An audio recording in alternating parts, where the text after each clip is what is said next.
नमस्कार मंडळी. तर मी बनवलेले आहेत हे तुम्हाला दिसते छानपैकी असे हे पेढे बनवलेले आहेत मी. एकदम सुंदर असे हे आपले पेढे दिसतात आणि खायला पण खूप भारी लागते हे पेढे. जसे आपण बाजारातून विकत आणतो ना, सेम तसेच झालेले आहेत हे पेढे. तर ह्या पेढ्यामध्ये मी खवा अजिबात वापरलेला नाहीये. दोनच साहित्यापासून हे पेढे मी बनवून घेतलेले आहेत. तर आता आपण ही रेसिपीला सुरुवात करूया. तर आता मी इथं घेतलेलं आहे एक वाटी मिल्क पावडर. तुम्ही कोणती पण मिल्क पावडर घेऊ शकता.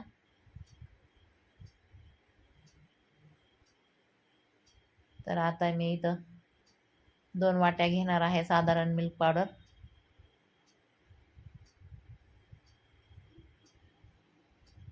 आता ज्या वाटीने मी मिल्क पावडर घेतलेली आहे 2 वाट्या, त्याच वाटीने आपल्याला दूध घ्यायचं आहे 2 वाट्या.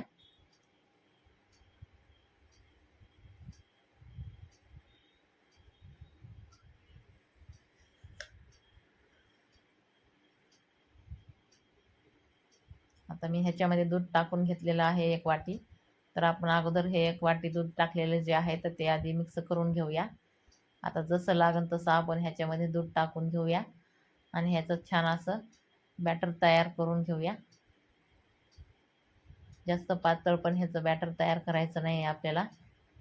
आणि ह्याच्या ज्या गोटोळ्या आहेत तर त्या छान अशा फोडून घ्यायच्या आहेत आपल्याला. तर आणखीन थोडं दूध टाकणार आहे, म्हणजे साधारण मी 1.5 वाटी ते 2.25 वाटी दूध टाकलेलं आहे मी हे मिक्स करण्यासाठी मिल्क पावडर. तर ह्याच्या छान अशा गोटोळ्या फोडून घेतल्या आहेत मी. पूर्ण अशा ह्या गोटोळ्या ज्या आहेत त्या विरघळून गेलेल्या आहेत, तुम्ही बघू शकता. आणि आपलं जे बॅटर आहे अशा प्रकारे मी केलेलं आहे, तुम्ही बघू शकता. आता ह्याच्यामध्ये मी आता 2 चमचे साखर टाकलेली आहे. आता ह्याच्यामध्ये आपण साखर जरी नाही टाकली तरी चालतं, मी टाकलेलं आहे 2 चमचे.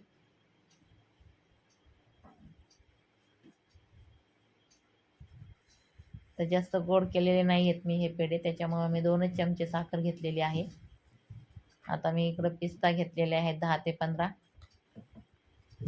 त्या आता बारीक असे चिरून घेणार आहे मी पिस्ता.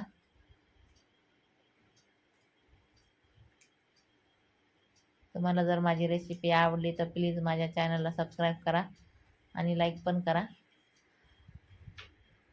तर आता तुम्ही बघू शकता मी छान असा बारीक पिस्ता चिरून घेतलेला आहे, ह्याच्या फोडी करून घेतलेल्या आहेत. तर आता ही जी कढई आहे ती आता गॅसवरती ठेवून घेणार आहे मी. आणि गॅसची जी फ्लेम आहे तर मंद ठेवायची आहे, एकदम लो फ्लेमवरच हे आपल्याला घट्ट असं करून घ्यायचं आहे. आणि ह्याला सतत असं ढवळत राहायचं, कारण ह्याच्या गोटोळ्या होऊ नयेत म्हणून. आणि खाली हे कडेला लागायला पण नाही पाहिजे म्हणून सतत असं ढवळत राहायचं ह्याला. तर साधारण मला 15 ते 20 मिनटं लागले हे घट्ट होण्यासाठी. तुम्ही बघू शकता थोडं थोडं हे घट्ट होत चाललेलं आहे. तर आता हे पूर्णपणे घट्ट झालेलं आहे, तुम्ही बघू शकता.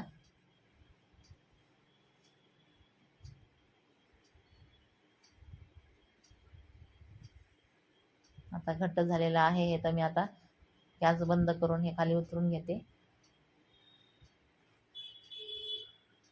आणि जो हा गोळा आहे पेढ्याचा तर तो आता थंड होईपर्यंत मी असाच ठेवून देणार आहे. आता एका डिशमध्ये हे काढून घेतलेलं आहे मी. आता पसरवून घेते आता हे डिशमध्ये, म्हणजे लवकर हे थंड होईल.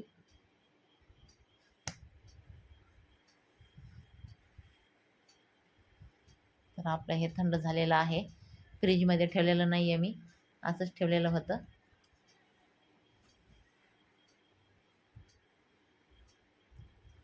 तर आता एका पोलपटावर मी हे काढून घेतलेलं आहे.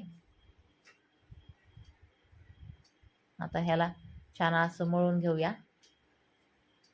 ह्याच्यामध्ये तूप पण मी अजिबात वापरलेलं नाही आहे. आता थोडं हाताला तूप लावून घेणार आहे मी हे मळण्यासाठी, कारण थोडंसं माझ्या हाताला चिटकलेलं आहे हे. तुपाची पण ह्याला गरज नाही आहे. फक्त दोनच साहित्यापासून आपले हे बाजारासारखे एकदम छान असे टेस्टी पेढे तयार होतात.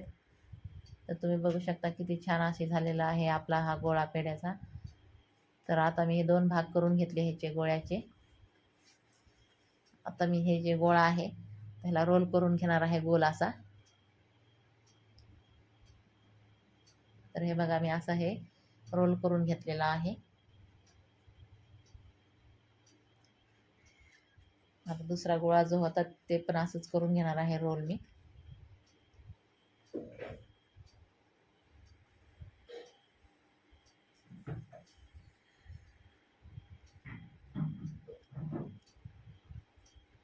तर आपले हे दोन्ही गोळे तयार झालेले आहेत रोल करून. छान असा ह्याला शेप दिलेला आहे मी गोल असा. तर आता मी हे जो पिस्ता घेतलेला आहे तो त्याचे तुकडे आता थोडे मी खाली पोलपटर टाकून घेणार आहे आणि हा रोल आपल्या रोलला मी हे लावून घेणार आहे हे पिस्ते असे वरून.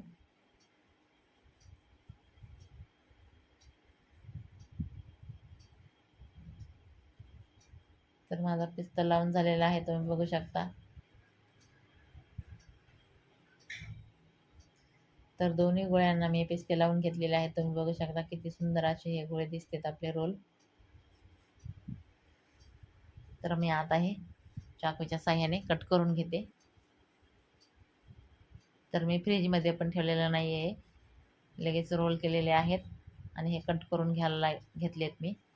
तर थोडा वेळ जर फ्रीजमध्ये ठेवले असते तर छान असे कट करायला आले असते मला.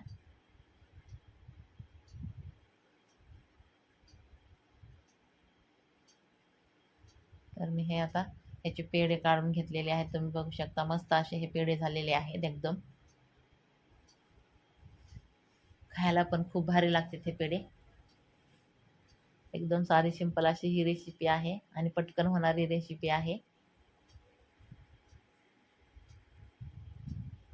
बाजारातून विकत आणण्यापेक्षा असेच आपण घरी करून खाल्लेले पैसे पण कमी लागतात आणि खायला पण भरपूर भेटते. तर हे बघा, तर आपले हे पेढे बनवून तयार झालेले आहेत. दुसरा रोल पण मी असंच कट करून घेते आता. तर आपले हे पेढे बनवून तयार आहेत. तुम्ही बघू शकता किती सुंदर असे हे पेढे दिसतात. मस्त असे दिसतात हे पेढे. हे जी रेसिपी जर तुम्हाला आवडली तर प्लीज माझ्या चॅनलला सबस्क्राईब करा, लाईक करा. तर मी आता हा पेढा खाऊन बघते. तर एकदम टेस्टी असा हा पेढा झालेला आहे. तर माझी रेसिपी बघितल्याबद्दल सगळ्यांना धन्यवाद. भेटूया पुढच्या रेसिपीमध्ये.